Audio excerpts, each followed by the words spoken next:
Assalamualaikum viewers, welcome to Biology World.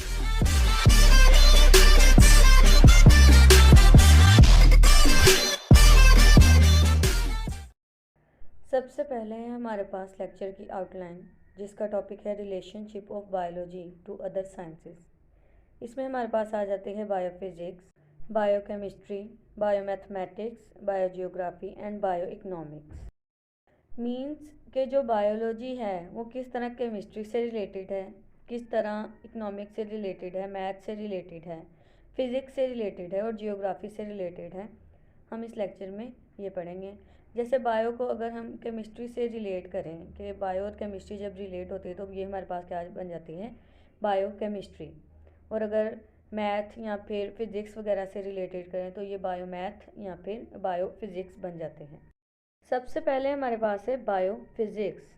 सबसे पहले इसकी डेफिनेशन जो कि है, it deals with the study of principles of physics which are applicable to biological phenomena.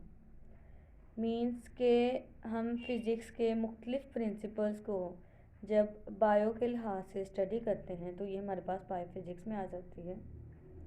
हम ये भी कह सकते हैं कि जब हम लिविंग ऑर्गेनिज़म्स की बॉडी फॉर्म या स्ट्रक्चर्स वगैरह को स्टडी करते हैं और हम फिज़िक्स के प्रिंसिपल्स वगैरह को यूज़ करते हैं तो ये हमारे पास एक इंटरडिसिप्लिनरी साइंस आ जाती है जो कि होती है बायोफिज़िक्स। इसके अलावा बायो की बहुत ज़्यादा डिस्कवरीज़ हैं जो कि फ़िज़िक्स के प्रिंसिपल्स की वजह से पॉसिबल हुई है, और फिज़िक्स के बहुत ज़्यादा प्रिंसिपल हैं जो कि बायो की वजह से पॉसिबल हुए हैं। इसीलिए हम इसे इंटर रिलेटेड ब्रांच भी कह सकते हैं।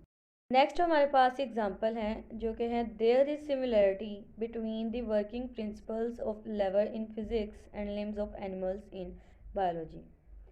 कि जैसे जो लेवर का प्रिंसिपल या फिर रूल है, जिस तरह वो वर्क करता है उसी तरह हमारा जो बॉडी में एल्बो का जॉइंट है, जो हमारी कोहनी का जॉइंट है, वो वर्क करता है। मीन्स के इन दोनों का वर्किंग प्रिंसिपल जो है वो एकदम सेम है।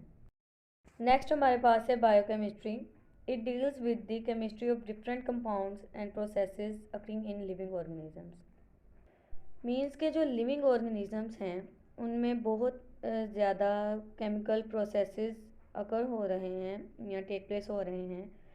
तो जब हम उन केमिकल्स को स्टडी करते हैं कि उनकी नेचर कैसी है और वो लिविंग ऑर्गेनिजम्स में किस तरह के काम सरअंजाम दे रहे हैं, तो ये हमारे पास बायोकेमिस्ट्री में आ जाता है।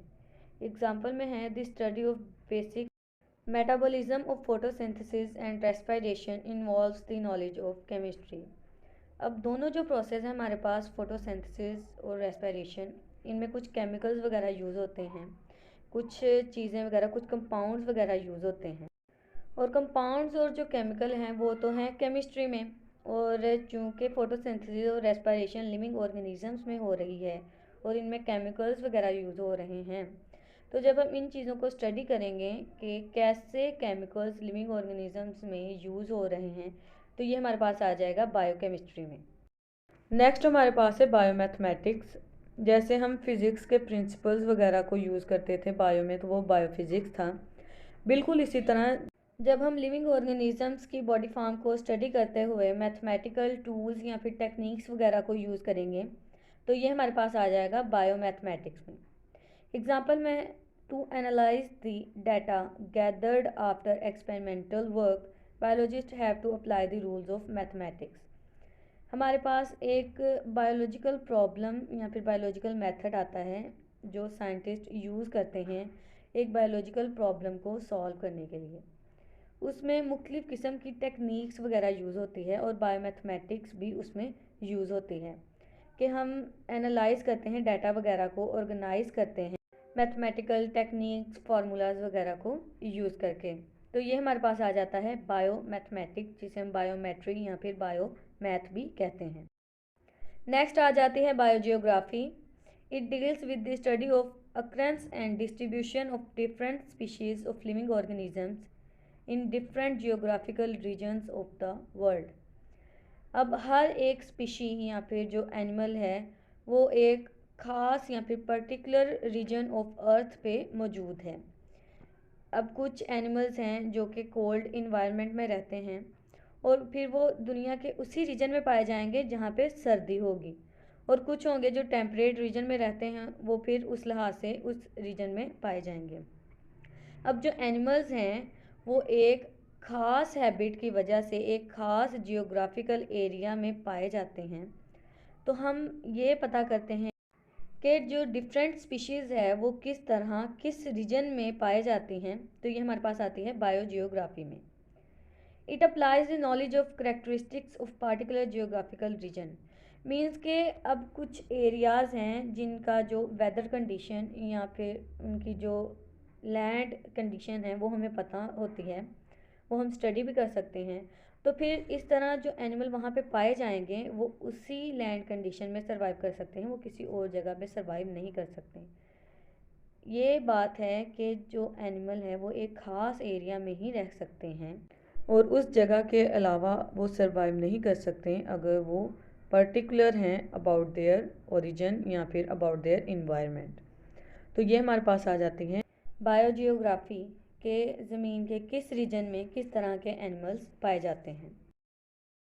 नेक्स्ट हमारे पास है बायोइकोनॉमिक्स। जब हम ऑर्गेनिजम्स को इकोनॉमिकल पॉइंट ऑफ व्यू से स्टडी करते हैं तो ये हमारे पास आ जाती है बायोइकोनॉमिक्स में। एग्जाम्पल में हम देख लेते हैं कि मैं चाहती हूँ कि हमारे पास एक फसल है और वो मेरे लिए फ़ायदेमंद है या फिर नुकसानदेह है। तो ये मैं स्टडी करने के लिए इकोनॉमिक्स का सहारा लूँगी, उसके मुख्तलिफ रूल्स या फिर प्रिंसिपल्स वगैरह यूज़ करूँगी। तो ये हमारे पास आ जाएगी बायो इकोनॉमिक्स में कि किस तरह लिविंग बींग्स को किसी यील्ड से फ़ायदा हो रहा है या नुकसान हो रहा है। जब हम इसको डिटरमाइन करेंगे तो ये हमारे पास आ जाएगा बायो इकोनॉमिक्स में। This was all about this lecture. Hope you get a command over these interdisciplinary sciences. Thank you.